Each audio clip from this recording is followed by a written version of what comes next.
नमस्कार मित्रांनो, tracking take मराठीच्या आणखीन एका व्हिडिओमध्ये आपलं स्वागत आहे. आणि माझ्याकडे आज आहे एज 50 प्रो. मोटोरोलाने गेल्या 1-1.5 वर्षात सुंदर काम केलेलं आहे आणि हा एक सुंदर फोन आहे. Probably the best camera smartphone from Motorola. फक्त कॅमेराच नाही, 3-4 अशा गोष्टी आहेत जे ह्याला एक फ्लॅगशिप किलर फोन बनवतं. सगळं काही सांगणार आहे, पण आधी लेट्स ओपन द बॉक्स. आणि पहिल्यांदा आला असाल तर सबस्क्राईब करायला विसरू नका. बॉक्स मस्त आहे, ब्राऊन बॉक्स आहे. फोन हातात घेतल्यानंतर जबरदस्त वाटतो. बॉक्स मध्ये मोठा चार्जर येतो. Again one of the fastest charging Motorola phone. 125 वॉटचा चार्जर आहे. हा फक्त वरच्या व्हेरियंट मध्ये येतो, पण 125 वॉट वायर्ड चार्जिंग आहे आणि तुम्हाला 50 वॉटचं वायरलेस चार्जिंग मिळतं. विचार करा, बेस व्हेरियंट याचा 8-256 आहे आणि याच्या वरचा जो आहे तो 12-256 आहे. बेस व्हेरियंट मध्ये 68 वॉटचा चार्जर येतो. 125 वॉट सपोर्ट करतो, पण 68 वॉट चार्जर येतो. आणि जर का वरचा घेतला तुम्ही 12-256 तर तुम्हाला 125 वॉट चार्जर बॉक्स मध्ये मिळतो. विचार करा, 125 वॉटचा जो चार्जर आहे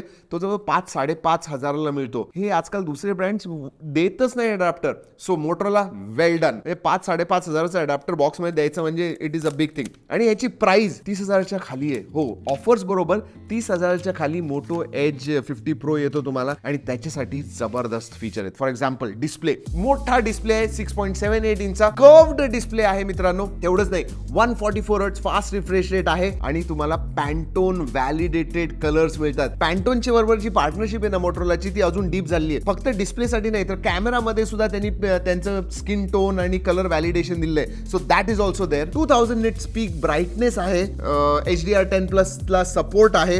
1.5K FHD नाही, 1.5K रेझोल्यूशन आहे. आणि 144 हर्ट्ज फास्ट रिफ्रेश रेट तर सांगितलं. Excellent display. ह्याच्यामध्ये एक वेगळा, हा जो आहे हा वेगन लेदर आहे, पण ह्याच्यामध्ये एक दुसरा आहे कलर मित्रांनो, हँडमेड आहे. हे खूप लवकर एक्झॉस्ट होणार आहेत कारण की लोक हे घेणार आहेत, but stocks are limited. Anyways, आपण बोलूया 3-4 अशा गोष्टीबद्दल which makes this phone a flagship killer. सगळ्यात आधी 125 वॉट तर तुम्हाला सांगितलं. 50 वॉट वायरलेस चार्जिंग आहे. 4500 mAh बॅटरी आहे. 7 Gen 3 प्रोसेसर येतो. 8GB RAM 256GB base variant आहे. 128 चा नाहीच आहे, 256GB व्हेरियंट आहे. वरचा व्हेरियंट 12-256 येतो. एवढंच ह्याच्यामध्ये आहे की UFS 2.2 स्टोरेज आहे. ह्याच्यामध्ये UFS 3.1 स्टोरेज टाईप यायला पाहिजे होतं, पण IP68 सर्टिफिकेशन मिळतं याच्यामध्ये. म्हणजे पाण्यात गेला, डस्ट वगैरे ह्याची तुम्हाला काळजी करण्याची गरजच नाही. पण सगळ्यात मोठा जो फरक आलेला आहे तो म्हणजे ह्यांच्या UI मध्ये. पहिल्यांदा MyUX मिळत होतं, आता तुम्हाला मिळतं Hello UI. आणि Android 14 out of the box आहे. आणि मोटोरोलाने सांगितलं की 3 वर्षाचे मेजर अपडेट्स आणि 4 वर्षाचे सेक्युरिटी अपडेट्स मिळतात. आता या नवीन Hello UI मध्ये काय काय तुम्हाला नवीन फीचर्स मिळतात भरपूर. म्हणजे they have really done a great job. सगळ्यात आधी हे मी MWC मध्ये त्यांचं डेमो बघितलेलं होतं. आधी रेडी फॉर होतं, पण रेडी फॉर विथ स्टेरॉइड जर का म्हटलं तर त्यांचं मोटो स्मार्ट कनेक्ट आलेलं आहे. म्हणजे तुमचं जर का विंडोज लॅपटॉप असता, टॅब असता आणि फोन असता, हे एकत्र आले आणि तुम्ही तुमच्या फोनवरनं तुमच्या टॅबवरती किंवा तुमच्या विंडोज लॅपटॉपवरती तुम्ही शिफ्ट झाला. आता तुमचा माऊस पॅड आहे तर तुम्ही लिटरली कर्सर जो आहे इथं शिफ्ट करू शकता. त्याच्यानंतर सिक्युरिटीसाठी थिंकशील्ड येतच मित्रांनो. ह्याच्यामध्ये एक स्मार्ट सिंक नावाचं सुद्धा फीचर आलेलं आहे. कुठल्याही गोष्टीचा फोटो घ्या आणि तुमचे वॉलपेपर, आयकन, कलर्स वगैरे ते सगळे चेंज होतील. So that is L. म्हणजे AI चे सुद्धा फीचर्स आलेले आहेत त्याच्यामध्ये. अजून एक खूप इंटरेस्टिंग फीचर आहे ते दुसऱ्या फोनमध्ये, पिन पॅड स्क्रॅम्बल. बऱ्याच वेळा आपण नंबर ठेवतो. आता काय होतं, दरवेळेला तुम्ही फोनचं लॉक स्क्रीन उघडलं की जे पिन येतं ते स्क्रॅम्बल असं. म्हणजे लोक गेस सुद्धा करू शकत नाही की तुमची पिन काय असेल. फॅमिली स्पेसेस आहे. म्हणजे तुम्ही जर का कुणाला फोन वगैरे देत असाल आणि तुम्हाला तुमच्या गोष्टी टच व्हायला नाही पाहिजे असं पाहिजे असेल तर फॅमिली स्पेसेस सुद्धा हा फीचर येतो याच्यामध्ये. सो छोटे छोटे पण फार महत्वाचे फीचर्स आले आणि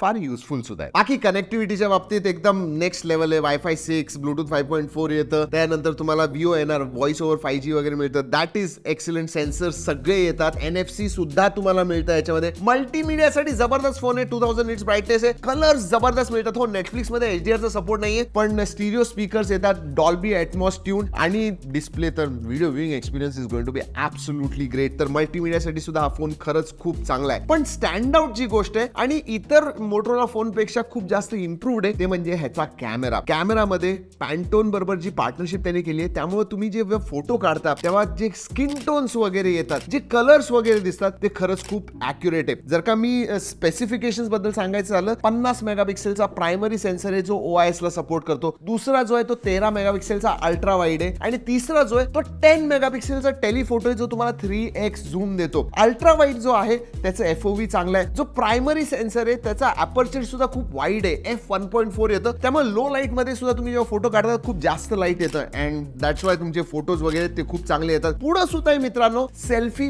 50 मेगापिक्सेलचा सेल्फी सेन्सर मिळतो. सगळे जे चारही सेन्सर्स आहेत ते सगळे ऑटो फोकस आहेत, म्हणजे फोकस हंटिंगचा वगैरे तुम्हाला इश्यू येत नाही. भरपूर आम्ही वेगवेगळ्या प्रकारचे फोटोज काढलेले आहेत आणि त्याची G ड्राईव्ह लिंक देतोय.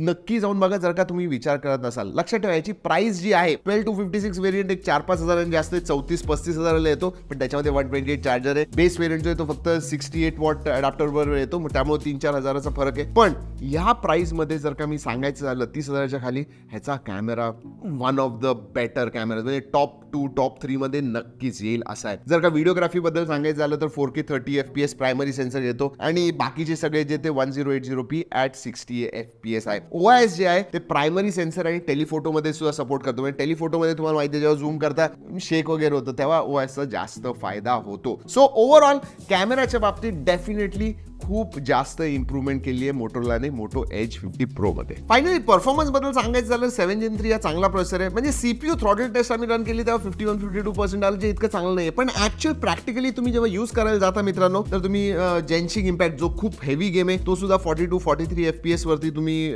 प्ले करू शकता, काही प्रॉब्लेम नाही. थोडे मला वाटतं अजून थोडं ऑप्टिमाइज व्हायला पाहिजे, पण हे म्हणजे असं जास्त तुम्हाला अगदी जिटरी वगैरे वाटत नाही. हो कॅमेरा ऍप जेव्हा तुम्ही ओपन करता UFS 2.2 स्टोरेज टाईप असल्यामुळे थोडं लॅगी वाटतं, पण ओव्हरऑल रेग्युलर मल्टीटास्किंग मध्ये किंवा गेम्स खेळताना वगैरे जास्त नोटीस होत नाही. आणि त्यामुळे मी म्हणेन की performance is also quite good. म्हणजे असं नाही म्हणणार आउट अँड आउट जबरदस्त परफॉर्मिंग फोन आहे, पण it is quite good. Overall जर का मोटो एज 50 प्रो बद्दल सांगायचं झालं तर मी म्हणेल एक कम्प्लीट फोन त्यांनी केलेला आहे. 2-3 गोष्टी अपडेटने येतील, 2-3 गोष्टी इतक्या चांगल्या नाही ते म्हणजे UFS 2.2 storage, that is a big miss. आणि बेस व्हेरियंट मध्ये 68 चार्जर येतो, फक्त वर्षामध्ये 125 वॉट चार्जर येतो. हे 2-3 गोष्टी, बट अदर दॅन दॅट तुम्ही डिस्प्ले बघा, इन हँड फील बघा, जर का दिसायला तुम्ही म्हणाल तर हा फोन खरंच चांगला आहे. एस्पेशली जे हेलो UI नवीन आलेलं आहे त्याच्यामध्ये खूप नवीन नवीन फीचर्स मिळतात, AI चे फीचर्स सुद्धा तुम्हाला मिळतात. आणि मेन जे आपण नेहमी कंप्लेन करायचो मोटोरोला बद्दल की कॅमेरा इतके चांगले आहेत, त्याच्यामध्ये सुद्धा खूप जास्त इम्प्रूव्हमेंट आहे. आणि मेन अपडेट्सच्या बाबतीत 3 वर्षाचे मेजर अपडेट, आतापर्यंत 2 वर्षाचे देत होते, आता 3 वर्षाचे द्यायला लागले. सो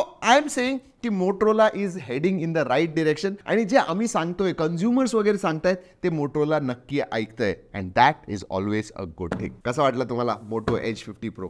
आवडला असेल तर सांगा मला खाली कमेंट्समध्ये. काही प्रश्न असतील ते सुद्धा सांगा. व्हिडिओ आवडला असेल लाईक करायला विसरू नका, आणि हो सबस्क्राईब शेअर विसरू नका. चला मित्रांनो या व्हिडिओमध्ये एवढंच. पुढच्या व्हिडिओपर्यंत जय हिंद, जय महाराष्ट्र.